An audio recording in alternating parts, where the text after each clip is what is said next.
இந்த தமிழகத்தில் நிலவை கொண்டிருக்கக்கூடிய ஒரு மோசமான ஒரு சூழ்நிலை, போதைக்கு அடிமையாகி ஒரு மனிதனுடைய உயிரையும் துச்சமாக நினைத்து மனிதாபமானமே இல்லாமல் ஒரு போதைக்கு அடிமையான ஒரு சமூகமாக தற்பொழுது இருக்கக்கூடிய இளைய சமூகமும் மாணவர்களுடைய சமூகமும் மாறிக்கொண்டிருப்பதை நினைத்து நான் மிகவும் வருந்துகின்றேன். என்னதான் நடந்துகிட்டு இருக்குதுன்னு எனக்கும் புரியலை.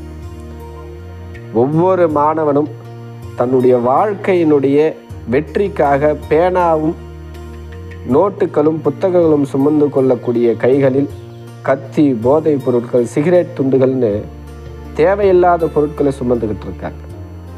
ஒரு சிறந்த மாணவனாக உருவாகுவதற்கு தேவையான எல்லா பாதைகளையும் விடுத்து தேவையற்ற செயல்களுக்கும் தேவையற்ற போதை பழக்கத்திற்கு அடிமையாகி போதை கலாச்சாரம் கொண்ட ஒரு மாணவர் சமூகமும் இளைஞர் சமூகமும் உருவாகி கொண்டிருக்கிறது.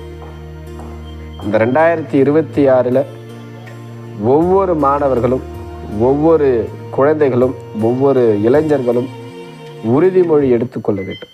ஒவ்வொரு வருஷமும் நிறைய உறுதிமொழி இந்த 2026 புத்தாண்டுக்கு ஒவ்வொரு பெற்றோர்களும் தங்களுடைய பிள்ளைகளுக்கு உறுதிமொழியாக வரக்கூடிய காலகட்டங்களில், வரக்கூடிய சமுதாயங்களில் நல்ல ஒரு சமூகமாகவும், நல்ல இளைஞர்களாக, நல்ல மாணவர்களாக, தீய பழக்க வழக்கங்கள் இல்லாமல் மனிதாபிமான அடிப்படையில் சக உயிர்களுடன்